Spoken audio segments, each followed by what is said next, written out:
Hey, what's up everybody, Justin here with my Voltron shirt on, and here to talk again about what being an assistant language teacher means. But first, I need to make a shout out to a YouTube vlogger, and that's Calpicon. I know him in real life now as well, and he also lives here in the Kagawa Prefecture.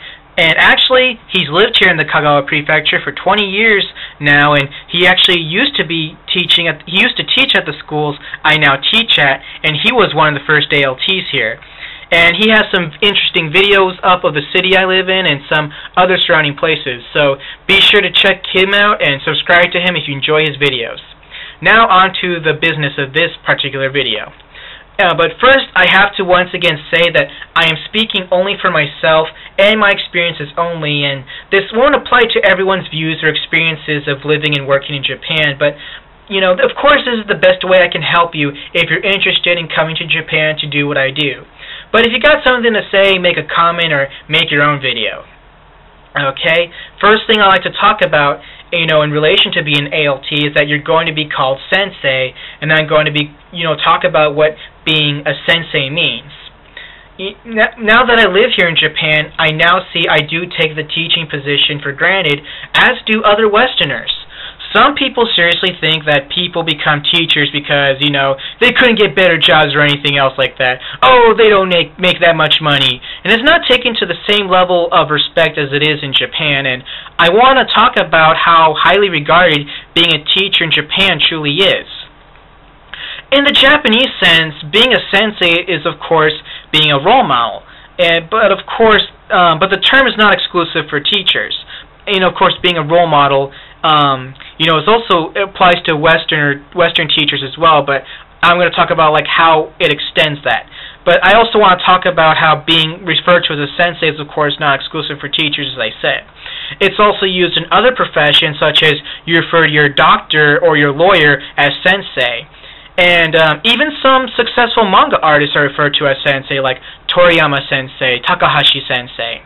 So it's pretty much meant to refer to someone who has achieved a significant level of mastery in their respective profession.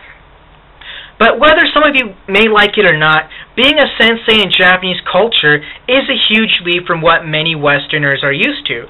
For example, in America, the responsibilities of the teachers are pretty much exclusive in the classroom, but however extends outside of the classroom in Japan. A sensei in the Japanese school system can be seen as a third parent. And what I mean as a third parent in this context means it encompasses virtually every fact of the student's life. This pretty much starts from junior high. Like if a student gets in trouble with the police during off school hours, and even in the middle of the night or during summer vacation, the teacher is almost immediately involved in dealing with the situation. Sometimes even before the parents are contacted. In some situations, they might not even contact the parents.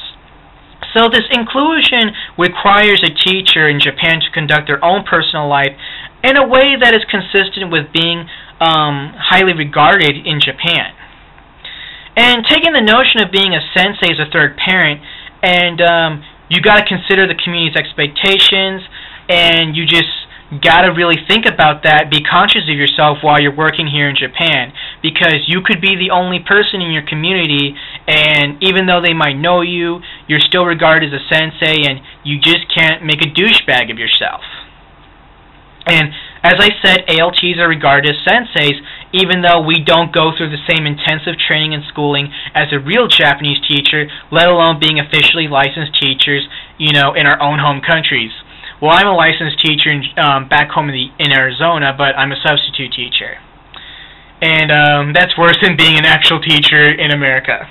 But regardless, ALTs are still held to the same standard as other Japanese teachers, so, we should still be mindful of how we conduct our personal lives.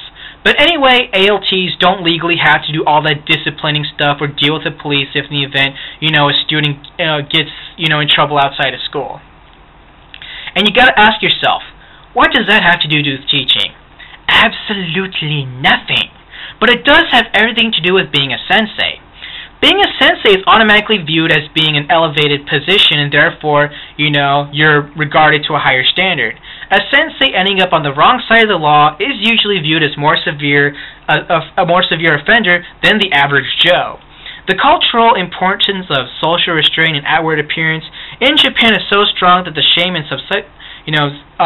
resulting social fallout can be worse than the actual position given by the administration system.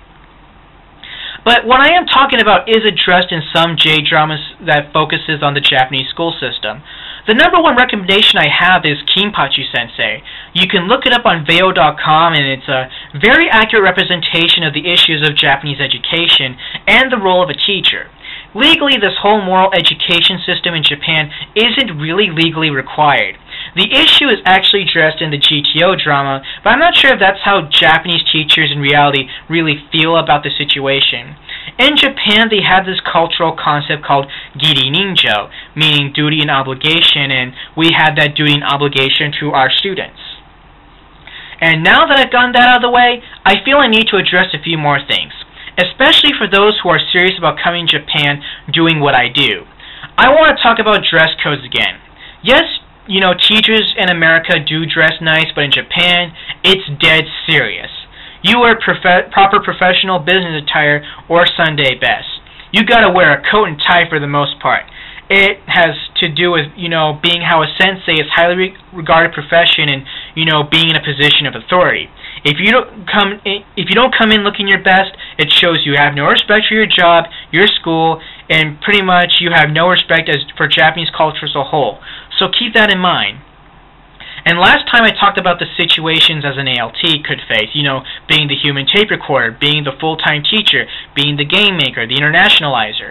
However, ALTs may be requested to do outside school activities either by contract requirements or by simple requests which you can legally refuse, but I do say, do it anyway!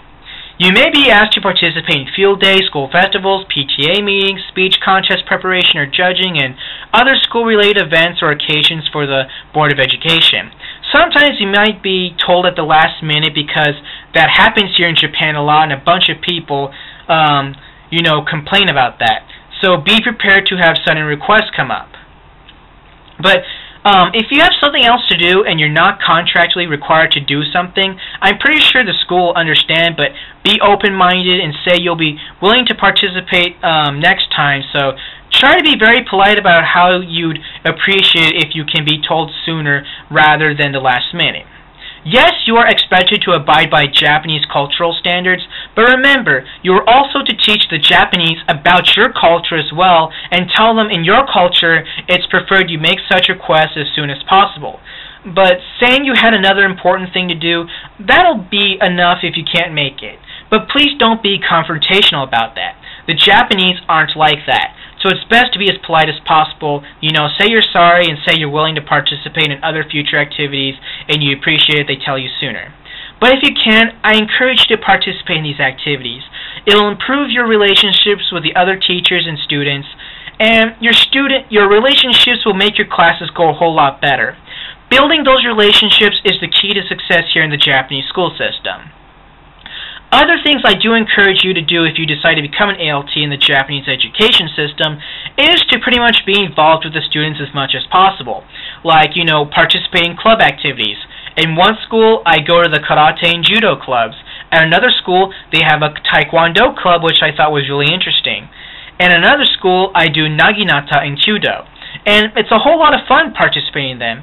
And if you're involved with those kids, they'll definitely respond to your lessons and classes a whole lot better. Believe me on that. Also, it's possible that your schools may have an English club, so you gotta do that as well. And I'll have a video dedicated on that situation some other time. Also, eat lunch with your students. This is more common in the elementary and junior highs, but if you eat lunch with the students, you can have some fun. Japanese kids tend to be very two-sided. During lessons, they can be very shy due to the teacher being more dominant, and they do get intimidated by that. But when the class is over, it's a more relaxed situation, and they'll be more energetic, and that's the best time to hang out with them. So take advantage of that. One last thing I gotta mention, I also talked about in one of my previous videos about refraining from using Japanese if you know it. I say that it mostly applies to junior high and high schools. That's what the Japanese teacher of English is for, so let them take care of the Japanese. You don't want to hog the class time and undermine the credibility and authority of the Japanese teacher in front of the students. And it's their opportunity to use English, not your opportunity to use Japanese. Remember that. But in elementary schools and kindergarten, if you know Japanese, I say in that case, feel free to use it in a way which you can effectively teach. There is no official Japanese teacher of English present, and the teacher you'll be working with will probably not speak English. And the teachers really do appreciate it, based on my experience, if you can speak Japanese.